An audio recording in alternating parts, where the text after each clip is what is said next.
صلی اللہ علیہ وسلم کا چہرہ چودہ رات کی طرح چمک رہا ہے۔ حضور صلی اللہ علیہ وسلم اچانک نیچے بیٹھے ہوئے تھے، نیچی نگاہ لگائے ہوئے تھے، صحابہ کرام کی طرف نہ دیکھ رہے تھے، اچانک اپنے چہرے کو اوپر اٹھاتے آپ صلی اللہ علیہ وسلم کی آنکھ مبارک سے آنسو موتیوں کی طرح لٹک رہے تھے۔ صحابہ نے پوچھا یا رسول اللہ صلی اللہ علیہ وسلم قربان جائیے آپ کی آنکھ سے آنسو کس طرح نکل گئے، آپ کو آج کیا بات یاد آ گئی؟ حضور صلی اللہ علیہ وسلم اور زیادہ رونے لگتے ہیں اور زیادہ آنکھوں سے آنسو نکلنے لگتے ہیں۔ ایک لمبی سانس بھرنے کے بعد حضور صلی اللہ علیہ وسلم فرماتے ہیں او میرے صحابہ کیا اچھا ہوتا مسجد نبوی مسلمانوں سے بھری ہوئی ہوتی، سارے صحابہ نماز کی تیاری کیے ہوئے ہوتے، میں عشاء کی نماز پڑھانے کے لیے مصلی پہ کھڑا ہو جاتا، تمام صحابہ میرے پیچھے نماز پڑھتے ہوتے، میں اللہ اکبر کہہ کے نیت باندھ لیتا، الحمدللہ شروع کر دیتا۔ او میرے پیاروں، او میرے صحابہ اور شمع رسالت کے پروانوں اور آج کے جلسہ سننے والوں، اندازہ لگائیے حضور اکرم صلی اللہ علیہ وسلم کیسے دل کے اندر سے بات نکال رہے ہوں گے۔ فرمایا میں مصلی پہ کھڑا ہو جاتا، الحمد شریف شروع کر دیتا، محراب کے سامنے سے ایک چھوٹی سی کھڑکی کھلتی، اس کھڑکی میں سے مجھے آواز آتی او میرے بیٹا محمد۔ نعرہ تکبیر۔ حضرت قاری محمد اشفاق صاحب مدرسہ دارالعسکریہ۔ حضور صلی اللہ علیہ وسلم فرما رہے کہ سامنے سے کھڑکی کھلتی، اس کھڑکی میں سے مجھے آواز آتی آؤ میرے بیٹا محمد ادھر آ۔ میں ماں کی آواز کو سن کر نماز چھوڑ دیتا، نیت کو توڑ دیتا، نماز بعد میں بھی پڑھا سکتا ہوں، میری ماں نے مجھے پکارا، میں اپنی ماں کے قدموں سے جا کے لپٹ جاتا۔ اور میرے پیاروں یہ تعلیم میرے نبی نے مجھے اور آپ کو سکھائی ہے، آپ اندازہ لگائیے میں اور آپ اپنی ماں کی کیسی خدمت کرتے ہیں، اور نوجوانوں ہم اپنی ماں کی کیا خدمت کو پہچانیں گے۔ میری اور آپ کی ماں نے کیسی کیسی تکالیف برداشت کی ہے۔ ایک چھوٹا سا اکلوتا بیٹا، مہینے دو مہینہ کا بیٹا، جس وقت سردی کا موسم ہوتا ہے اپنے ماں کے پاس بستر پہ لیٹتا ہے، کچھ دیر گزرتی ہے کہ بستر کے اوپر وہ بچہ پیشاب کر دیتا ہے، اور لوگوں ذرا سوچو تو صحیح سردی کا موسم ہے، باپ اپنے لحاظ سے منہ کھولنے کے لیے تیار نہیں ہوتا، لیکن ماں اپنے لحاظ سے نکل جاتی ہے، اسی وقت سردی میں کھڑی ہو جاتی ہے، اپنے بیٹے کے نیچے سے گیلا بستر نکال کر سوکھا بستر بچھا دیتی ہے، کچھ دیر گزرتی ہے وہ بچہ بھی بستر کے اوپر پیشاب کر دیتا ہے، ماں پھر اٹھ جاتی ہے، اس گیلے بستر کو اٹھا کر سوکھا بستر بچھا دیتی ہے، کچھ دیر گزرتی ہے کہ وہ بچہ پھر پاخانہ کر دیتا ہے، اسی طرح 5-6 مرتبہ یہ ماں بار بار اٹھ رہی، بچہ بار بار بستر کو ناپاک کر رہا، جب بستر ختم ہو جاتا ہے اس وقت ماں ایک جملہ کہتی ہے، اس جملے کو میں اور آپ اپنے سینے کے اندر بسا کر لے جاؤ، کبھی ماں کی نافرمانی نہ کرو گے۔ جب بستر ختم ہو جاتے ہیں ماں اس وقت اپنے بچے کو کیا جملہ کہتی ہے، او میرے بیٹے، او میرے پیارے لگتے جگر، آج سوکھا بستر ختم ہو گیا، تو نے سارے بستر گیلے کر دیے، آج تو میرے سینے کے اوپر لیٹ گیا، آج میرا یہی بستر رہے گا۔ ماں اس بستر سے اٹھا کر پورے رات اپنے بچے کو اپنے سینے کے اوپر لٹا کے رکھتی ہے، یہی تیرا بستر ہے۔ میرے پیاروں اس خدمت کے بدلے میں اور آپ اپنی ماں کی کیا تہذیب کرتے ہیں، اپنی ماں کا کیا ادب و احترام کرتے ہیں۔ قربان جائیے حضور اکرم صلی اللہ تعالیٰ علیہ وسلم کے صحابہ کرام کے اوپر حضرت علقمہ رضی اللہ تعالیٰ عنہ مرض الوفات میں ہیں۔ حضور اکرم صلی اللہ علیہ وسلم کے پیارے صحابی مرض الوفات میں ہیں، صحابہ کرام کو اندازہ ہو گیا کہ ابھی جسم سے روح نکلنے والی ہے، لیکن زبان پہ کلمہ جاری نہیں ہو رہا۔ بہت بڑے صحابی، زبان پہ کلمہ جاری نہیں ہوتا، صحابہ کرام کلمے کی تلقین کر رہے لیکن زبان سے کلمہ جاری نہیں ہوتا۔ صحابہ کرام دوڑے دوڑے حضور صلی اللہ علیہ وسلم کے پاس گئے، وہ کیا خوش نصیب لوگ ہوں گے جنہیں جو بھی مسئلہ پیش آتا تھا آقا نامدار صلی اللہ علیہ وسلم کے پاس جاتے تھے۔ لیکن آج ہمیں بھی اس سے اندازہ لگانا چاہیے، ہمیں کوئی مسئلہ پیش آ جائے ان مدرسوں والوں کے پاس آنا چاہیے۔ وہ صحابی کوڑے رہ گئے، یا رسول اللہ حضرت علقمہ مرض الوفات میں ہیں، زبان سے کلمہ جاری نہیں ہوتا، وہ کلمہ پڑھنا چاہتے ہیں لیکن کلمہ جاری نہیں ہوتا۔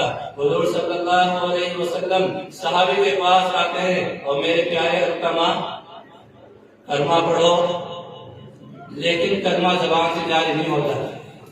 حضور صلی اللہ علیہ وسلم نے ان کی والدہ کو بلایا اور پوچھا کہ تیرا بیٹا علقمہ کیا عمل کرتا تھا؟ میرے پیاروں غور کرنے کی بات، کلمہ کیوں نہیں جاری ہوا؟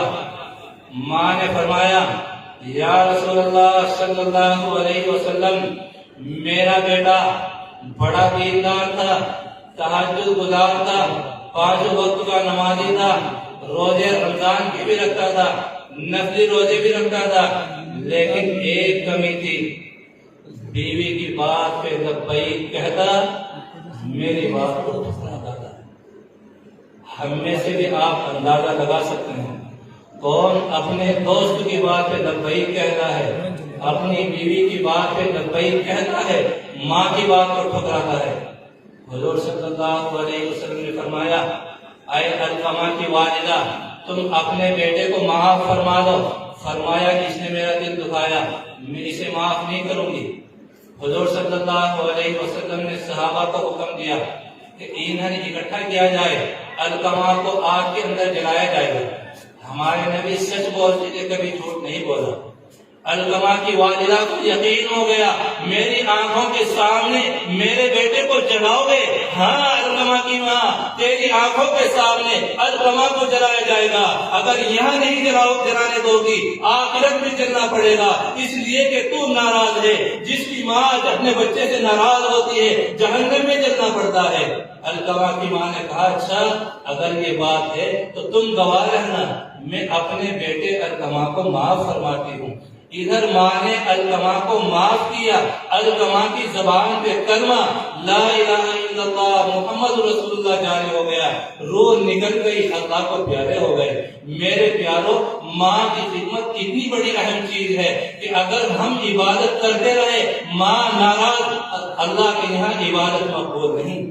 جب اتنے بڑے صحابی کی عبادت اللہ روح نکلتے وقت کلمہ زبان پہ جاری نہیں فرماتا، میری اور آپ کی کیا حیثیت؟ حضرت موسیٰ علیہ السلام اللہ کے برگزیدہ نبی، اللہ کے بہت بڑے پیغمبر، کتاب نازل ہوئی، اللہ کے رسول حضرت موسیٰ علیہ السلام ایک پہاڑ پہ جاتے، اللہ سے باتیں کرتے، سوال ہوتا ادھر سے جواب ملتا، ادھر سے سوال ہوتا موسیٰ جواب دیتے۔ ایک مرتبہ حضرت موسیٰ نے سوال کیا کہ اے الہ العالمین مجھے یہ بتا جنت میں میرا ساتھی کون بنے گا؟ دیکھو کتنا اہم سوال ہے۔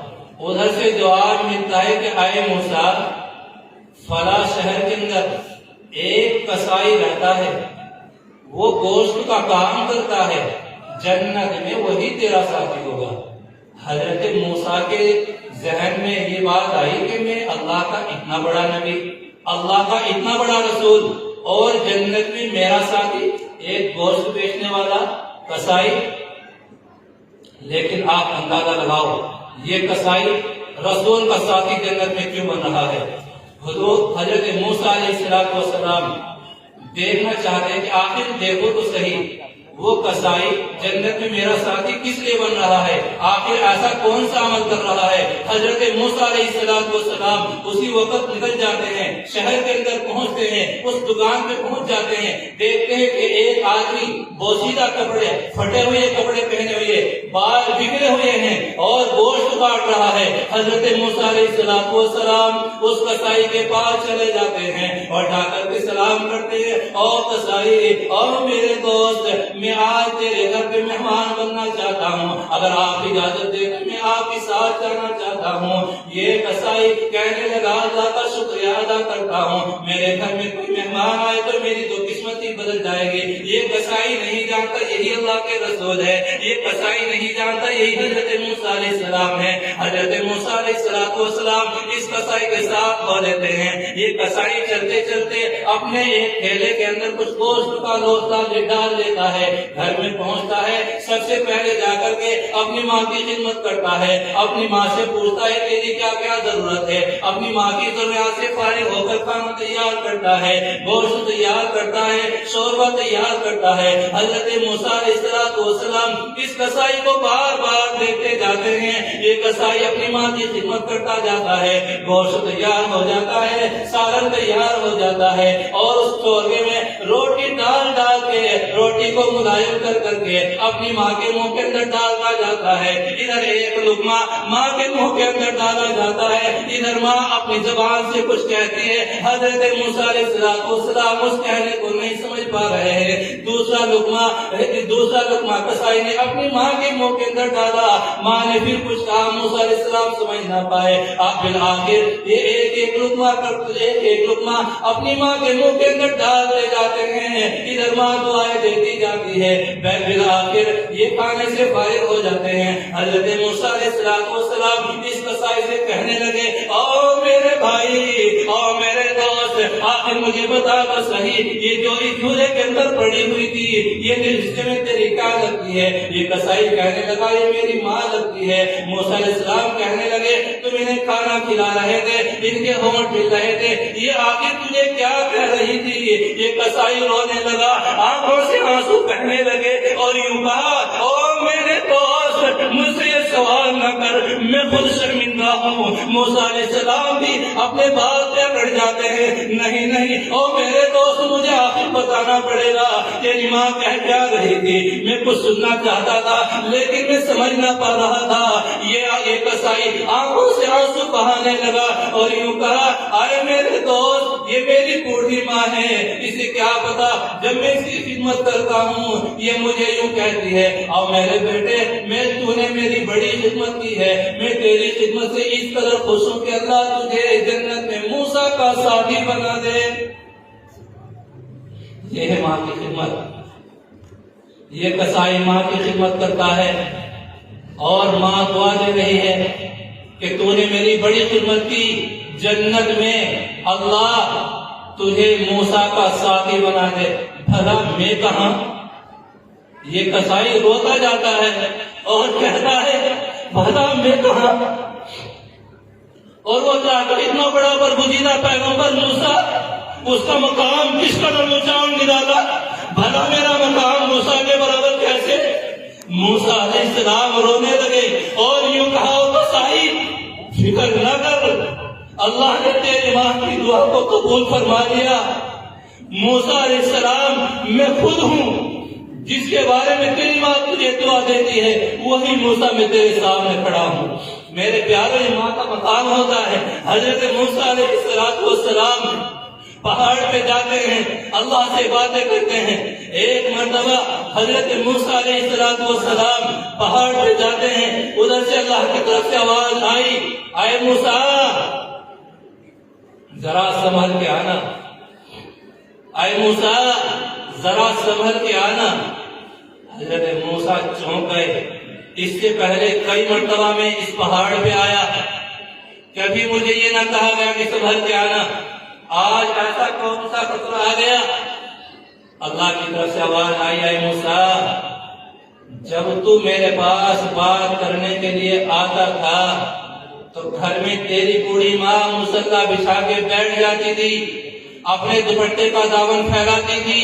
الہ العالمین، میرے موسیٰ کے مزاج کے اندر سختی ہے، میرے موسیٰ کے دماغ کے اندر تیزی ہے، تجھ سے بات کرتے ہوئے کوئی شان میں گستاخی نہ ہو جائے۔ میرے مولا میرے دوپٹے کی لاج رکھ لے، اگر میرے بیٹے سے کوئی شان میں گستاخی ہو جائے اس دوپٹے کی نسبت سے میرے بیٹے کو معاف کر دینا، لیکن تیری ماں کا انتقال ہو چکا۔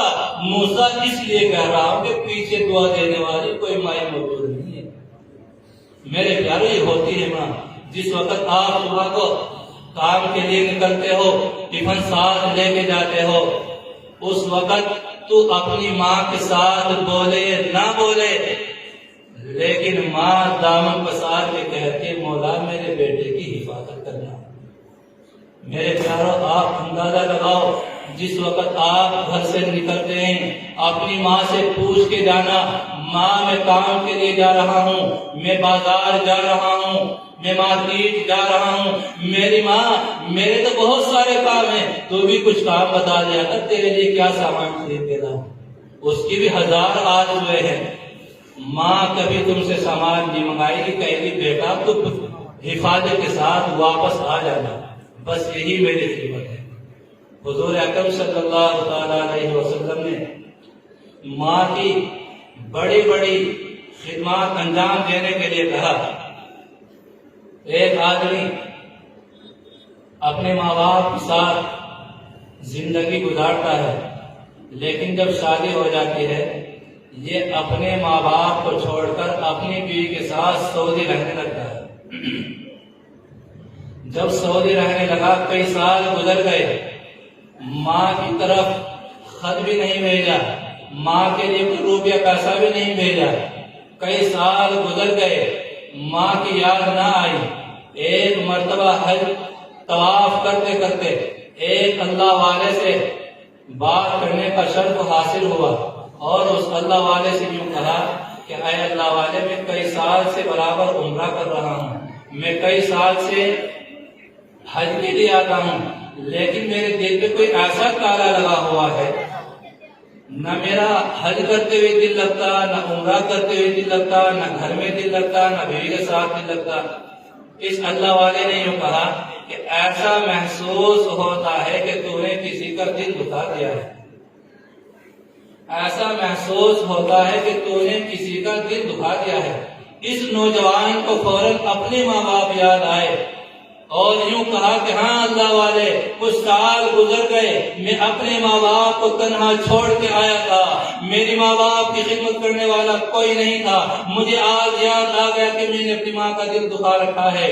یہ نوجوان اسی وقت واپس ہوتا ہے اور گاؤں کے کنارے پہ آ کے سوچتا ہے، ہائے میں اپنے ماں باپ کو اکیلا چھوڑ کے آیا تھا، آج میں اپنی ماں سے ملوں گا، نہ جانے وہ مجھے اپنے گھر میں بلائے گی نہیں بلائے گی، نہ جانے وہ مجھ سے ملے گی نہیں ملے گی، نہ جانے وہ مجھے معاف کرے گی نہ کرے گی، میں نے اس کا دل دکھا رکھا ہے۔ لیکن میرے پیارو، آپ اندازہ لگائیے، ماں کا دل بڑا نرم ہوتا ہے، ماں کا دل سخت نہیں ہوتا، ماں بڑی بار ہوتی ہے۔ جس وقت یہ گاؤں کے کنارے پہ آتا ہے، ایک نوجوان سے ملاقات ہوتی ہے اور اس نوجوان نے یوں کہا کہ کیا تم فلاں نام کے آدمی کو جانتے ہو؟ اس نے کہا کہ اس کا انتقال ہو گیا، یعنی تمہارے باپ کا انتقال ہو گیا، گھر میں اکیلی ماں ہے، آنکھوں سے بھی اندھی ہو گئی ہے، وہ اپنے بچے کی جدائی میں اندھی ہو گئی ہے، اسے کوئی کھانا دینے والا نہیں ہے، اسے کوئی پانی پلانے والا نہیں ہے، وہ بہت کمزور ہو چکی ہے اور اس کی زبان پہ ایک کلمہ رہتا ہے، ہائے میرے لاڈلے، ہائے میرے لخت جگر، تو مجھے کس کے سہارے پہ چھوڑ کے چلا گیا۔ وہ ماں ہر وقت روتی رہتی ہے۔ یہ نوجوان آنکھوں سے آنسو بہاتا ہوا اپنے دروازے پہ جا کے دستک دیتا ہے۔ جس وقت دستک دی، ماں دروازہ کھولو، یہ ماں فوراً اپنے بیٹے کی آواز کو پہچان لیتے ہیں۔ او میرے لخت جگر، کئی سال کے بعد آج تو واپس آ گیا، تو نے میرا بڑا دل دکھایا، لیکن میں تیرے لیے بد دعا نہیں کر سکتی۔ میرے بیٹے، میں نے تیرے تمام غلطیوں کو، گستاخیوں کو، بے ادبی کو معاف فرما دیا۔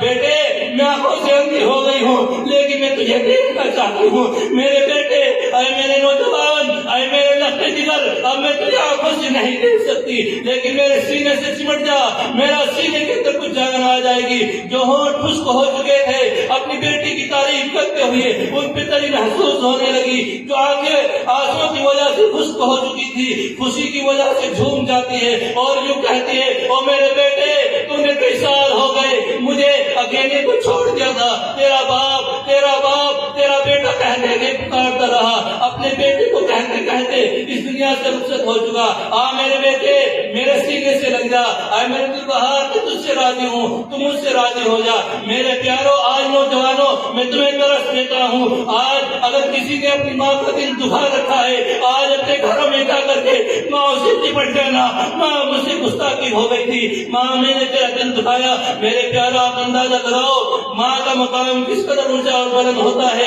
حضرت اویس کرنی رحمت اللہ علیہ بہت بڑے اللہ والے ہوئے، حضور صلی اللہ علیہ وسلم کے دور اکبر میں ہوئے، لیکن صحابی نہ بن سکے۔ حضرت اویس کرنی رحمت اللہ علیہ ایک مرتبہ اللہ حضور اکرم صلی اللہ علیہ وسلم کے لیے دیدار کے لیے آتے ہیں۔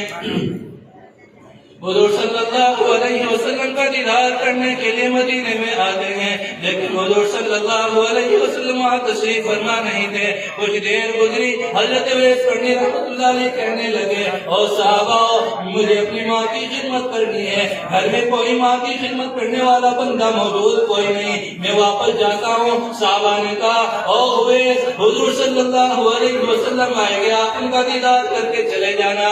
نہیں نہیں میرے پیارو، میری ماں کی خدمت کرنے والا کوئی نہیں، میں حضور صلی اللہ علیہ وسلم کے دیدار کو چھوڑ سکتا ہوں مگر ماں کی خدمت کو نہیں چھوڑ سکتا۔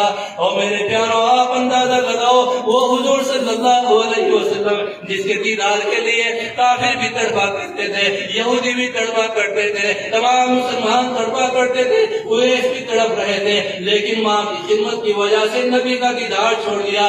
میرے نبی کچھ دن کے بعد واپس آئے، صحابہ نے فرمایا ایک اس طرح کا آدمی آیا تھا، اپنا نام اویس کرنی بتلا رہا تھا، لیکن ماں کی خدمت کی وجہ سے واپس چلا گیا، آپ کے دیدار کو چھوڑ کے چلا گیا۔ اور حضور صلی اللہ علیہ وسلم نے عمر کا ہاتھ پکڑا، علی کا ہاتھ پکڑا اور یوں کہا، آئے عمر ایک دور آئے گا، ایک دور آئے گا تجھے بادشاہ بنایا جائے گا، جس وقت تیری بادشاہ چلے گی اس وقت فلاں جگہ چلے جانا اور اویس کرنی کو تلاش کرنا۔ اویس کرنی جب تجھے ملیں گے ان کے لیے کہنا کہ میرے لیے دعا کر دے۔ اویس کرنی نے اگر تیرے لیے دعا کر دی تو تیری مغفرت کے لیے اس کی دعا ہی کافی ہے۔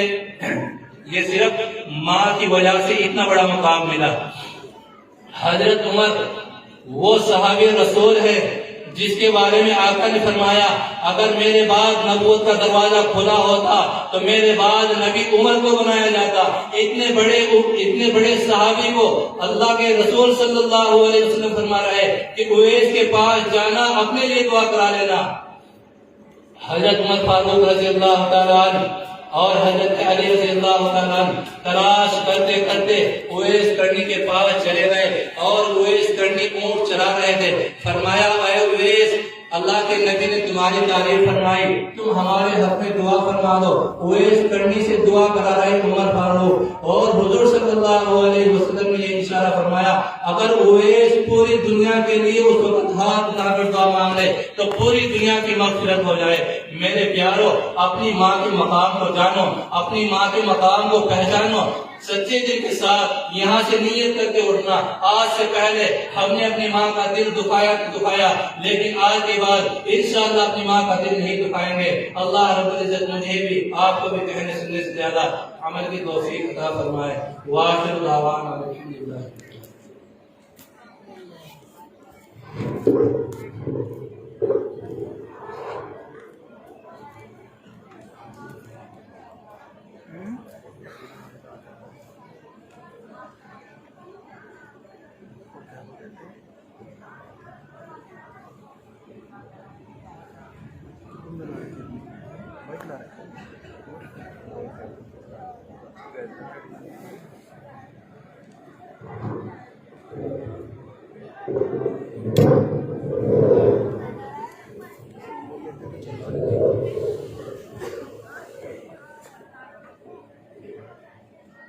ماشاءاللہ، یہ تھے جناب قاری محمد اشفاق صاحب جو ہمارے خصوصی مہمان تھے۔